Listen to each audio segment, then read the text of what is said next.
Hi, I'm Ben and I'm an educator here at the National Library of Australia, and I'm here to show you how to make the best use of our collections from wherever you might be studying. The National Library of Australia is the biggest source of information in the world about Australia and its people. Our collection consists of 10 million items, and of that is about 3 million books, but that means that there's around about 7 million what we call non-book items. These are things like maps, manuscripts, pictures, sheet music, oral history sound recordings. It's a really large collection, but it's really broad as well. And that means no matter what you're studying, what subject area, you're bound to find something of use. So there are two main differences between the National Library and other libraries that you will have visited or used before. The first is that we're a reference library, which means that people don't borrow material to take home for the most part. It stays here in the building. And the second difference is that we operate what's called a closed stack library, which means that the public don't browse the shelves. So you request material using our catalogue and it's brought to one of our reading rooms for you to look at. Everything I'm going to show you today is easily accessible from the front page of the National Library's website, nla.gov.au. I'm going to talk about three things in a bit more detail. Our catalogue, a service called Trove, and a collection of eResources. But first things first, I'm going to encourage you to sign up for one of our library cards. You don't need a library card to search the catalogue or to view freely available internet resources, but you do need a card to request material from the collection to use on site in our reading rooms, not so relevant here, but also to access a select range of licensed electronic resources, and I'll talk a bit more about this later. So to apply for a library card, you click the Get a Library Card link on the homepage, and then the next button that says Apply for a Library Card. Fill in your details. And if you're doing this from offsite, you get the option to have the card posted to you. That takes about a week or two and it's free. Our catalogue's used for both for finding items and requesting them. So the first thing I wanted to do is run a quick catalogue search to show you how it works and how you can access that material. Our catalogue works much the same as other library catalogues that you will have used. You can search by keyword, you can add some limits by type of material up here, or the usual fields of title, author, subject, date, that kind of thing. I'm going to go for a really broad keyword search of maps and see what we come up with. All right, so my search of maps here has turned up over 500,000 results. That's a little bit too many to do anything useful with. So what I wanted to do next was show you how to refine your results to a usable set. We're going to use these tabs over here, narrow search by type of material. Now we've searched for maps, so it makes sense that the type of material maybe that we're looking for is map. The next thing I want to do is limit my search just to material that's available online. Most of you won't be here in the library building, so things that you can access straight away are really useful. So that's narrowed our search down to about 41,000 results, which is pretty good, but still too many to do much with. So we're going to go further down. We're going to look at material that's in English, because I only speak and read English. And we're going to look at the geographic area of Australia. And now we're down to about 800 odd results. Not bad. The last narrow search function I'm going to add is by decade. I'm going to narrow my search to maps from the 1920s. And that gives us Australian maps in English published in the decade of the 1920s. And we get some really interesting results. I'll click through here to the catalogue page, and this gives us a bit more information about the object. It tells us when and where it was published, the size of it, that kind of thing. And from here, if we want to see that item, items are requested by selecting the In the Library tab and clicking the Request This button. It tells you where you need to go to collect the item, in this case the Special Collections reading room. But this item is digitized, so we can access it right now.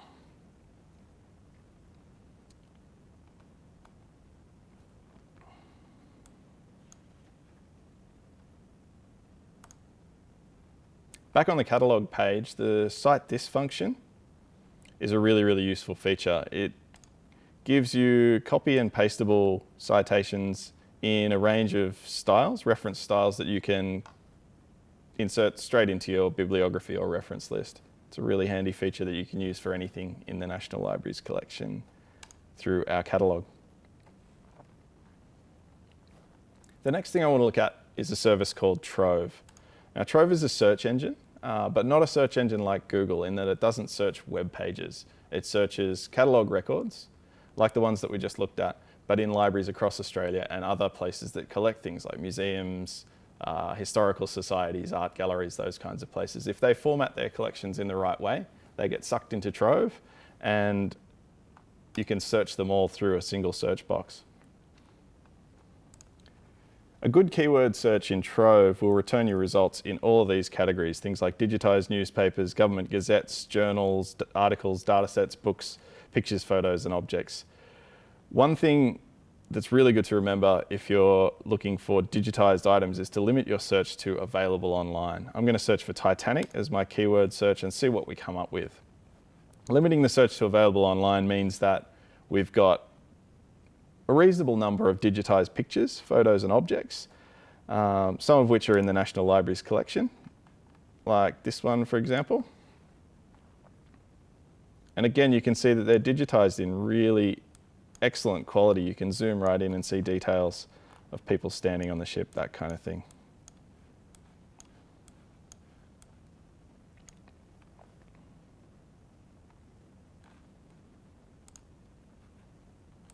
With items that are held in other institutions' collections, Trove will take you through to their website and the way that they deliver that content, and you'll be able to interact with that content in the way that they allow.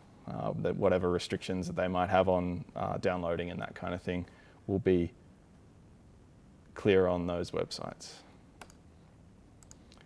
Apart from digitised pictures, photos and objects, one of the really popular uses of Trove is for digitised newspaper content. Libraries around the country have been working to digitise their historic newspaper collections for a long time now. A lot of this is accessible through Trove, and the really excellent part of that is that optical character recognition software allows you to search for individual words in that database of historical newspapers. It's a really, really powerful thing. It means that you can find an individual word in an article, like, for example,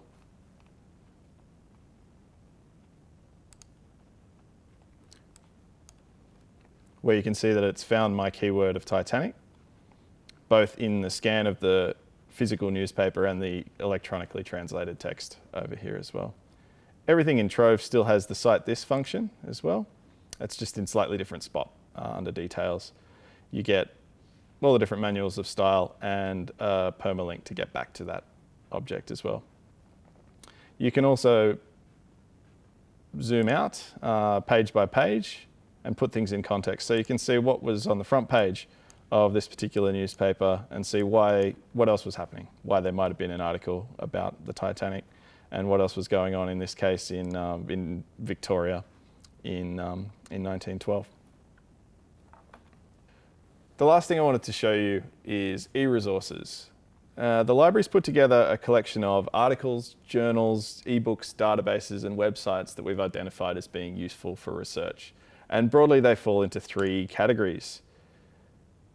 Freely available, which are basically websites that you can access. You don't need to log in or anything like that. Licensed resources, where you log in using your library card details, and on-site resources, where you need to be physically inside the National Library building.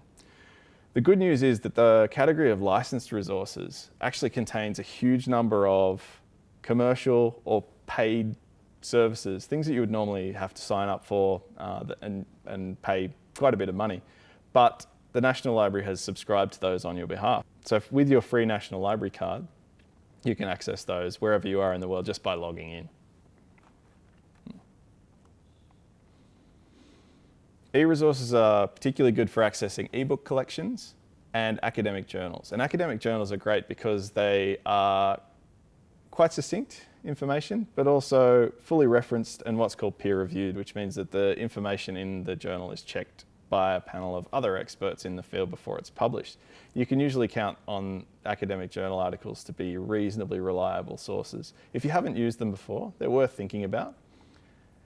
And you get access to the full text of a huge range of journal articles through those licensed resources with your National Library Reader's Card.